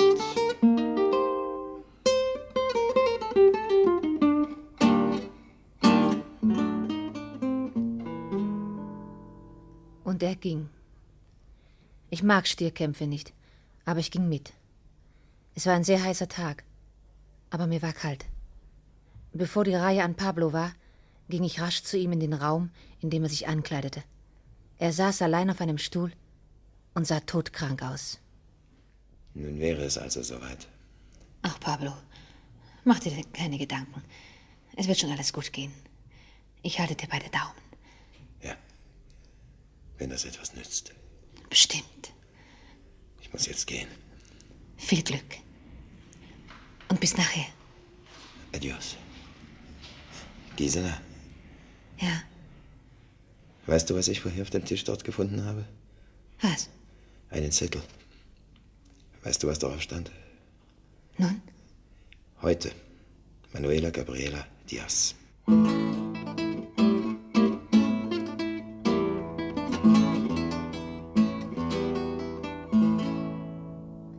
Ich saß zusammengekrümmt vor Spannung auf der Tribüne, als Pablo langsam in die Arena schritt.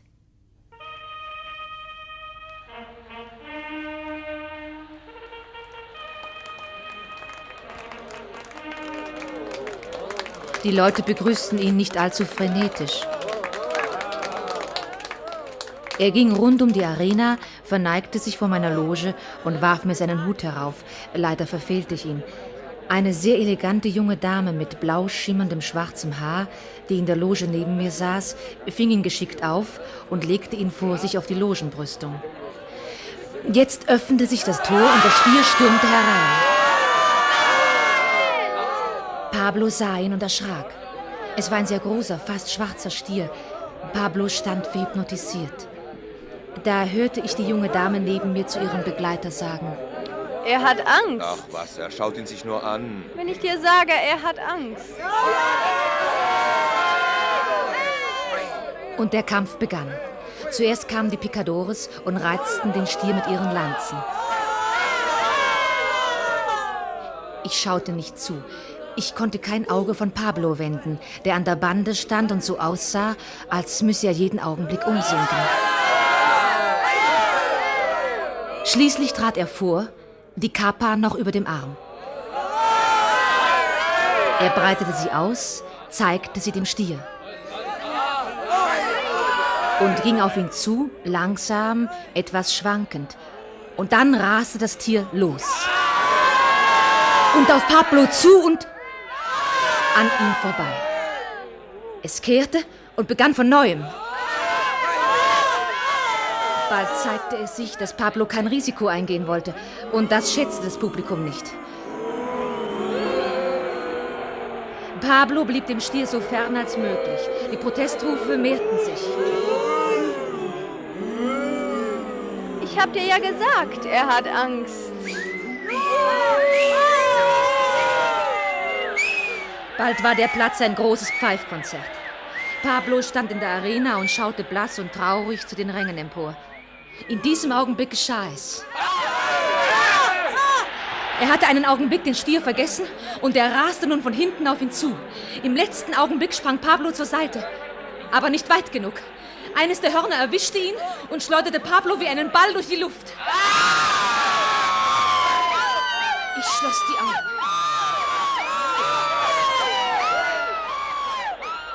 Als ich sie wieder öffnete, sah ich, wie die Picadores in die Arena gesprungen waren, um den Stier abzulenken.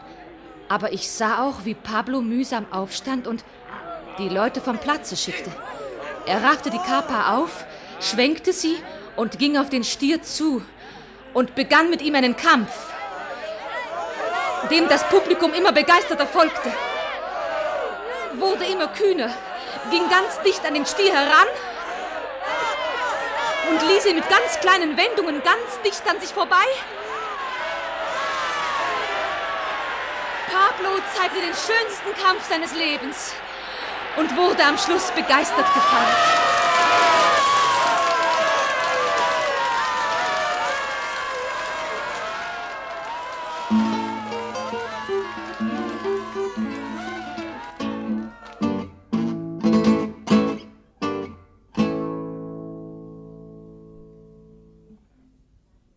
In dem kleinen Lokal, in dem wir gegen Abend saßen, stauten sich die Leute und wollten Autogramme. Er war sehr glücklich und bald darauf auch sehr betrunken. Auf den Stier, Gisela! Auf den Stier! Und auf den größten Torero in Spanien! Auf alle Stiere! Auf deine Zukunft, Pablo! Meine Zukunft! Weißt du noch, die sollte doch heute fertig sein! Dabei fängt sie erst heute an! Auf die Zigeunerin! Auf den 17. September! Auf Murcia! Auf Manuela Gabriela Diaz! Was ist, Pablo? Habe ich dich erschreckt? Glaubst du immer? Nein, ist nur mein Arm. Was ist denn mit deinem Arm? Der Stier hat mich doch nicht mal ein bisschen geritzt und jetzt tut es eben ein bisschen weh. Warst du beim Arzt? Ach nein, später. Hat man dir es wenigstens verbunden? Natürlich. Ach, tut es so weh? Ja, ein bisschen schon. Soll ich einen Arzt rufen? Nein, 2 Häuser weiter wohnt einer. Ich gehe sofort hin. Nur noch ein Glas. Prost! Prost!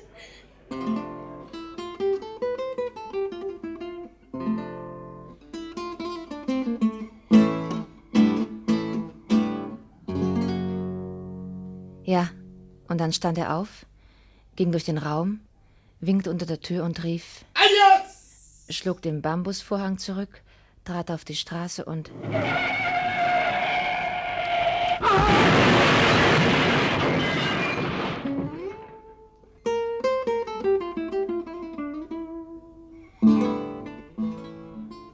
Betrunken wie er war, lief er direkt in ein Auto und starb auf der Straße vor der Arena.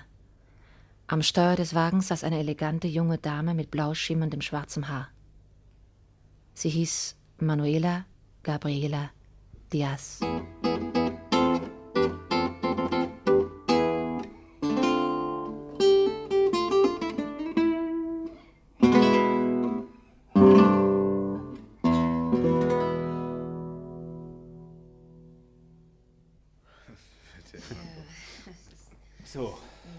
So, Herr Regisseur.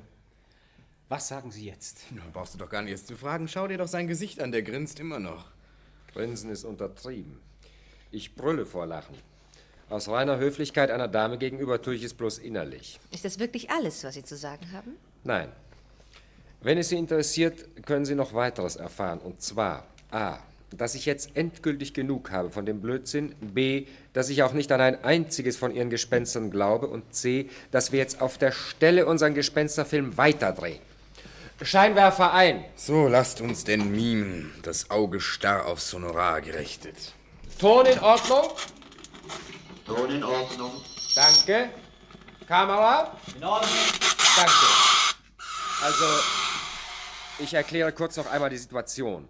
Frau Uhlen und Herr Bucher stehen da vor dem Fenster, sprechen ihren Dialog, aber bitte möglichst ängstlich, wenn ich bitten darf, Frau Uhlen. Ich werde so verängstigt sein, wie es mir möglich ist. Bucher männlich, beruhigend. Da können Sie beruhigt sein. Dann Lachen von Kieling, dann Schrei Uhlen, aber bitte, Herr Kieling, nicht wieder so ein Kindergartengelächter, ja? Ich werde lachen, dass sich Ihnen sogar die Fingernägel sträuben.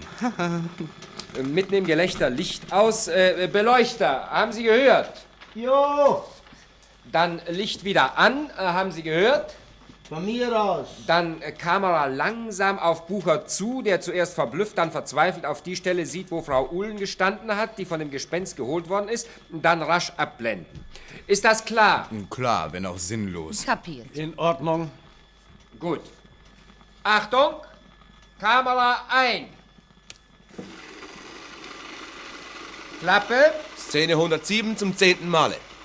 Uhlen, Bucher, Kieling. Los, Dialog. Matthias, hast du das gehört? Was? Da hat doch jemand gelacht. Gelacht? Lass dich doch nicht auslachen. Doch, ganz sicher. Ich habe es ganz deutlich gehört. Es muss irgendwo im Gang draußen gewesen sein. Es war grauenhaft. Aber Liebes, schau, du bist heute...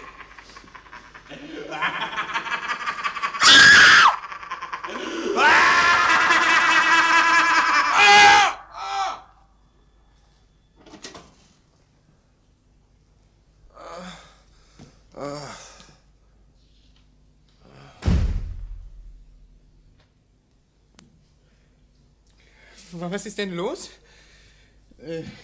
Gisela, bist du da? Ja, hier. Herrschaften, mach doch endlich Licht. Hallo! Schalt doch das Licht endlich wieder ein! Okay. Wer hat denn eigentlich gelacht? Ich jedenfalls nicht. Du hast nicht gelacht? Nein. Kommt das Licht endlich! Kurzschluss! Donnerwetter, schon wieder. Wo ist eigentlich der Regisseur? Hallo? Hallo? Hallo, Herr Regisseur, hallo? Boris, hast du ihn gesehen? Nein. Hallo! Hat niemand eine Taschenlampe? Moment, Streichhölzer.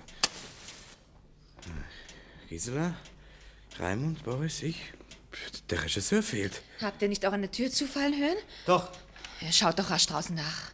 Oh, verflucht, jetzt habe ich mich verbrannt. So.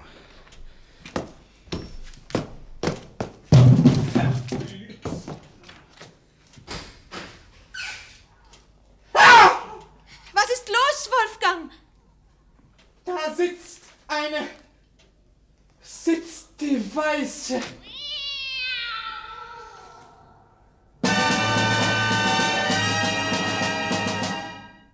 Das war unsere Sendung Verzähl du das im Färimar. Mit Gisela Uhlen, Wolfgang Kieling, Raimund Bucher, Wolfgang Jarnach, Fritz Lehmann, Lutz Wersel, Karl Blankartz, Bertolt Büche, Hilde Harwan, Walter Plüss, Hermann Gallinger, Max Bachmann, Senta Traupel, Egon Waldmann, Armin W. Süßengut, Kurt Heine, Karl Robert Schäfer, Heli Stehle, Sibylle Münch, Rainer Litten, Wolfgang Taucher, Agnes Del Sarto, Bobby Ferralli, Walter Richard, Rosmarie Ritter und Willi Buser. Die Musik schrieb Hans Möckel. Es spielte das Basler Unterhaltungsorchester unter der Leitung des Komponisten. Das Manuskript verfasste Werner Wollenberger. Regie führte Hans Hausmann.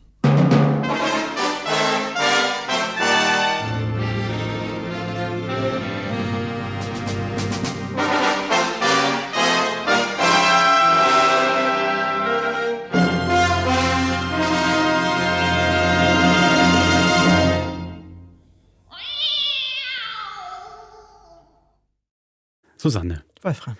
Die Ferima-Folgen haben im Archiv ja keine eigenen Titel. Richtig. Ist immer nur durchnummeriert. Deswegen darf ich mir mal einen überlegen pro Folge. Hier bin ich geschwenkt zwischen dem Dreh und der Katze. Nachvollziehbar. Senta Traupel hat sie dargestellt. Sie kommt ja kurz am Schluss nochmal wieder nach der Folge. Aber du hast dich dann dagegen entschieden, weil es schon eine Grauenfolge mit Die Katze gibt? Unter anderem, ja. Und weil auch, ich finde jetzt einfach, ist ja immer eine Frage, wie stellt man Tiere da im Hörspiel? Die ist jetzt hier nicht ganz so gelungen. Ich möchte Senta Traupel nicht zu nahe treten, aber ich finde, man hört doch sehr die Schauspielerin, die Katze mimt. Ich habe tatsächlich mehr auf die Musik gehört in dieser Episode. Ich glaube, da hat sich Hans Möckel aller Zügel und Fesseln befreit. Da konnte er so richtig malerisch über die Tasten gleiten und fallen und erschrecken. Und bestimmt war es seine Lieblingsfolge. Was ist denn deine Lieblingsfolge von den 4, die wir heute gehört haben? Ich habe das ja schon gesagt, ich fand ja die 2. großartig und ich bin jetzt ein bisschen hart gefallen, muss ich so zugeben. Ich fand das jetzt nicht die stärkste Ferima-Folge, was schon wieder toll ist, weil dann freue ich mich auf die nächste. Und von diesen 4 Geschichten, die Katze hat es mir wirklich am wenigsten angetan, weil du hast schon recht, das bleibt so ein bisschen im Abstrakten, weniger im Einfühlraum. Bei der ersten fand ich stark, als dieser junge Mann auftritt, diese Stimme, ich dachte, der sagt jetzt, ich bin Etzel Andergast. Kannst du dich erinnern, beim Fall Mauritius? Der Sohn des Staatsanwalts hat seine großen pathetischen Monologe und ist derselbe Schauspieler. Und ich fand es so großartig, das war jetzt kein Horror, entschuldigt, aber das hat mich für diese Geschichte so eingenommen, weil ich diese Stimme so mit dieser Figur Etzel verbunden habe. Ich fand es so geil, das auf der Flucht. Und sagt, lassen Sie mich rein, ich bin Etzel Andergast. Die fand ich ganz gut, also weil es auch so angedeutet wird, er hat so ein rotes Mal zwischen den Augen und allein diese Bezeichnung, dass es jetzt nicht ein Einschussloch ist, fand ich irgendwie dämonisch, fand die ganz gut. Die klappert halt so ein bisschen im Verhältnis der Lautstärke zum Beispiel zwischen Rufen und Schüssen, die abgegeben werden und Polizisten, die sofort erscheinen, aber erst dramaturgisch 10 Minuten später dann wirklich in der Szene auftauchen. Deine? Hey, darf ich noch zu der Folge was sagen? Was mich bei der beschäftigt hat, eigentlich beim Ganzen wird ja immer wieder benannt, die Nachkriegszeit. Also vor allem auch die deutsche Nachkriegszeit. Und ganz explizit. Genau, ganz explizit. Also die 3 ersten Folgen, eigentlich 3 Schauspieler, die in einem Haus hocken in Bayern und eigentlich nichts zu tun haben, keine Aufträge. Da wird auch mal gesagt bei der Folge in Berlin ist es, glaube ich, mit dem Club der 13, der so Schabernack treibt in den 30er Jahren, denkt man wahrscheinlich noch vor der Nazi-Herrschaft, vor 33 auch nicht ganz klar. Jetzt gerade bei der ersten Folge, wenn ich höre Nachkriegszeit und da wird jemand verfolgt und bekommt seinen Häscher nicht los. Bei mir ist da trotzdem der Film abgelaufen, okay, der Mann, der unbedingt Einlass braucht, der so Angst hat, der auf der Flucht ist, der hat ein Verbrechen im Dritten Reich begangen, Schuld auf sich geladen, vielleicht Nazi und wird jetzt verfolgt von seinem Opfer. Also bei mir ist wirklich total weil mir diese Schuldfrage einfach, dass er groß war, Schuld und Flucht und sich verstecken und nicht aufgedeckt werden und war dann fast etwas enttäuscht, sozusagen, dass man dieses Nachkriegsthema so groß macht, aber dann da war es einfach eine normale Schießerei in einer Kneipe. Ja. Und deswegen. In einem Bumslokal. Verfolgt ihn noch der Tote, der Geist. Also da finde ich, macht es wie so was Großes auf und dann geschieht gar nichts damit. Ja. So, und ich finde, das geschieht für mich immer wieder bei der Folge, die ist ja von 1954, eigentlich doch schon 9 Jahre nach dem Ende des Zweiten Weltkriegs. Ach, doch schon, ja, also relativ. Nicht komplette also sehr wie, ich meine, mehr ist ein bewusster Entscheid, immer wieder auf die Nachkriegszeit zu rekurrieren. Hätte man 1954 nicht machen müssen. Die ist nicht von 1947. Das meine ich. Und dann finde ich, wird es immer wieder so benannt, aber dann irgendwie doch alles Schlimme, was passiert ist, so weggeschoben oder ausgeblendet. Ja, mich hat es auch ein bisschen gewundert. Ich habe überhaupt nicht so die Assoziation gehabt wie du. Ich habe mich da schnell wieder so blind gestellt, wie die Folgen sonst ja eigentlich politisch auch sind. Aber es ist mir auch aufgefallen, also ich war bei bei dem war ich bei E.T. Hoffmann und Schatten und Doppelgänger und sowas, ne? Und habe gar nicht an so einen konkreten Vergleich gedacht oder an so eine Geschichte. Aber was mir auch aufgefallen ist, eben auch diese explizite Benennung von Wien. Natürlich, sie haben den dritten Mann und diese Kanalisation einfach zitieren wollen und das als visuelles Bild hervorrufen wollen. Vielleicht waren sie dann gezwungen, in anderen Geschichten das auch konkreter zu verorten, aber mich hat's auch gewundert. Also schon allein, wenn Währung genannt wird, wenn sie so sagen D-Mark, da schreckt man so auf und denkt, stopp, ich bin in der Ferrimar-Welt, ja, da gibt's nur Geld. Ja. Und um auf deine andere Frage zurückzukommen, meine Lieblingsfolge war dann, glaube ich, dennoch die mit dem Torero. So. Wirklich? Weil so eine schöne Liebesgeschichte oder so eine schöne Affäre da gezeichnet wird zwischen Urlauberin und heißblütigem Spann. Also sie ist ja zum Arbeiten da, ne? Muss man schon sagen, Gisela. Das merkt man beim Frühstück, abends im Restaurant. Aber sie bringt ihn nur nach Hause. Sie geht dann wieder. Hallo, die frühstücken zusammen. Oh, siehst du mal, das ist für mich eindeutig. Okay, das ist ich höre da wirklich mit ganz jugendfreien Ohren zu. Denkt man da gar nichts. Und die Authentizität seiner Sprache und Auftretens war für dich so überzeugend? Rainer Litten als Torero. Hey, ich finde natürlich der Exotismus quasi, der damals nur bis nach Spanien gereicht hat, quillt natürlich aus jeder Sekunde dieses Kurzhörspiels. Aber was mir gut gefällt, es hat ja sowas leicht Final Destination-mäßiges, jetzt der Horrorfilm. Da ist ja die Geschichte, dass, glaube ich, beim ersten Teil Leute eigentlich einen Flug nehmen sollen und der stürzt ab. Und ein paar haben aber im letzten Moment den Flug eben gerade nicht genommen, sind dem Tod quasi mal von der Schippe gesprungen und den ganzen Film kann man dann zuschauen, wie der Tod sich doch noch einen nach dem anderen holt. Und die Leute können sich immer größte Mühe geben, alles Gefährliche wegzusperren und am Schluss geht es dann irgendwie doch noch immer durch den Unfall so aus. Und das, finde ich, macht das Hörspiel gar nicht so schlecht. Man ahnt natürlich vieles. Okay, 17. September. Erst wird er keinen Kampf haben. Dann kann er doch wieder nicht sagen, wegen seiner Torero-Ära. Ja. Dann kommt es zum Kampf. Er wird ja wirklich so dargestellt, dass der Mann durch die Angst paralysiert ist. Hat schon 2, 3 Momente, wo er denkt, jetzt hat er ihn gleich, jetzt stirbt er. Dann erwachen die Kampfes- und Lebensgeister wieder. Dann denkt man, jetzt nimmt er zu viel Körper, er wird jetzt sterben, auch nicht. Und natürlich ahnt man am Schluss, dass es ihn doch packen wird, dass er dem Tod nicht von der Schippe springen kann. Aber wie es dann geschieht? Man weiß nicht wann. Genau. Okay. Ich dachte erst noch, okay, er ist verletzt und dabei, er wird eine Blutvergiftung haben und so verenden. Und dass er einfach nur raustritt und dann von dem Auto umgefahren wird, gefällt mir. Dass es dann zweitens noch die junge Frau ist, die über ihn gesprochen hat beim Kampf, die da gesagt hat, er hat doch Angst. Und dass es drittens der Name ist, der immer wieder auftaucht.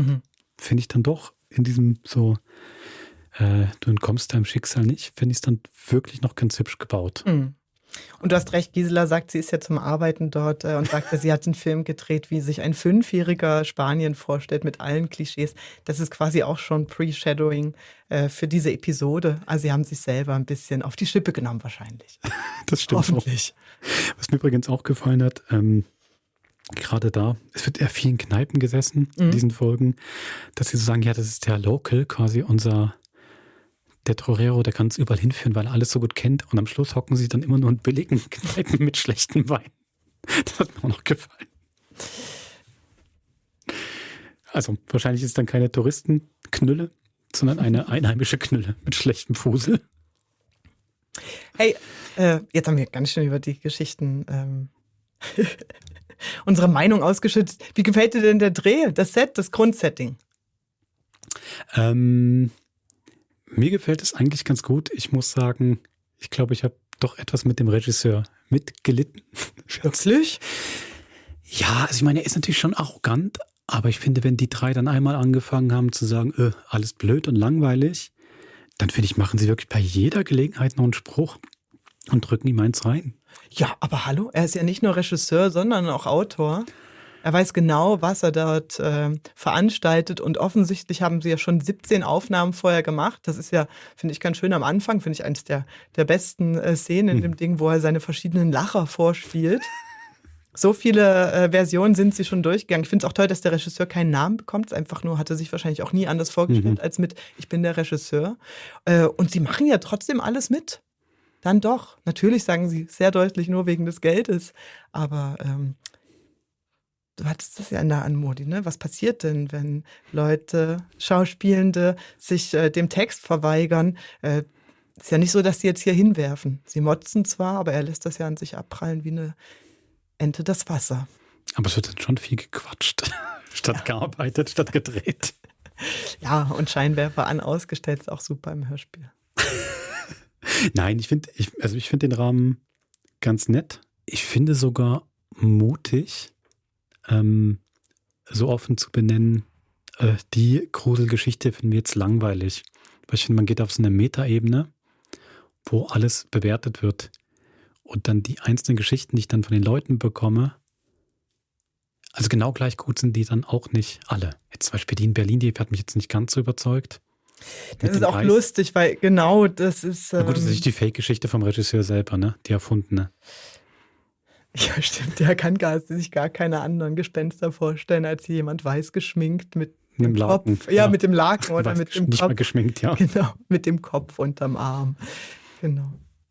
Ja, aber nur, ich finde, man macht da so die Diskussion auf. Ja, das stimmt. Das bleiben Sie ein bisschen schuldig, ne? Was denn moderne, jugendliche Gruselgeschichten für Sie eigentlich bedeuten. Ja. Das stimmt. Und dann bekomme ich halt auch einfach so noch mehr Geschichten. Halt ohne Mensch im Leintuch.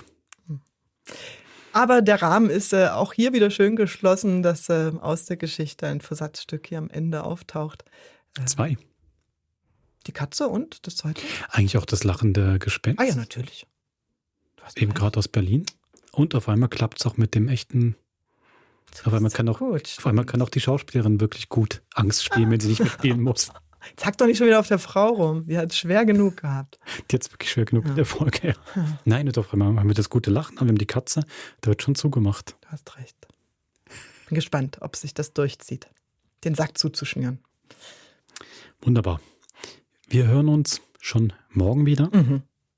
Mit einem Krimi. Oh Gott, jetzt geht's aber langsam durcheinander. Mit einem Mehrteiler. Mit der zweiten Folge der 5 toten alten Damen. Genau. Bis zum nächsten Mord. Macht's gut.